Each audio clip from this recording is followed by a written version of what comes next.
எல்லா முதலமைச்சரும் வெளிநாடு போவாங்க, என்ன முதலீடு ஈர்க்க போவாங்க. நம்ம முதலமைச்சர் ஸ்பெயினுக்கு போனார், அங்கே உலக நாட்டுக்கெல்லாம் போகிறார், பல நாட்டுக்கு போனார்.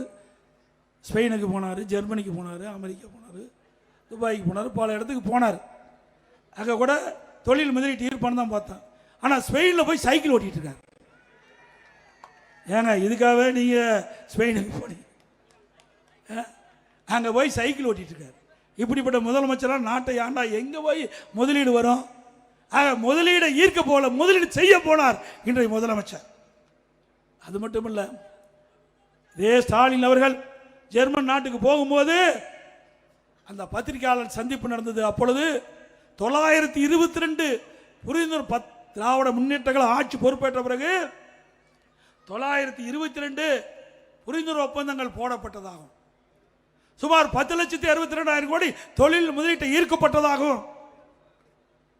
அதோடு இந்த திட்டங்கள் நிறைவேறுகின்ற பொழுது சுமார் 32 லட்சம் பேருக்கு வேலை கிடைக்கும் என்று ஒரு செய்தி சொன்னார். அதோட 77% புரிந்துணர்வு ஒப்பந்தங்கள் நிறைவேற்றப்பட்டதா சொன்னார். அப்படி 77% புரிந்துணர்வு ஒப்பந்தங்கள் நிறைவேற்றப்பட்டனா 77% தொழில்கள் தமிழகத்தில் தொடங்கப்பட்டது சொன்னால் 25 லட்சம் பேருக்கு வேலை கிடைச்சிருக்கணும். இங்க ஓமலூரில் ஏதாவது வேலை கிடைச்சிருக்குதா? கிடைச்சிருக்குதுங்களா? அத்தனையும் பச்சை பொய்.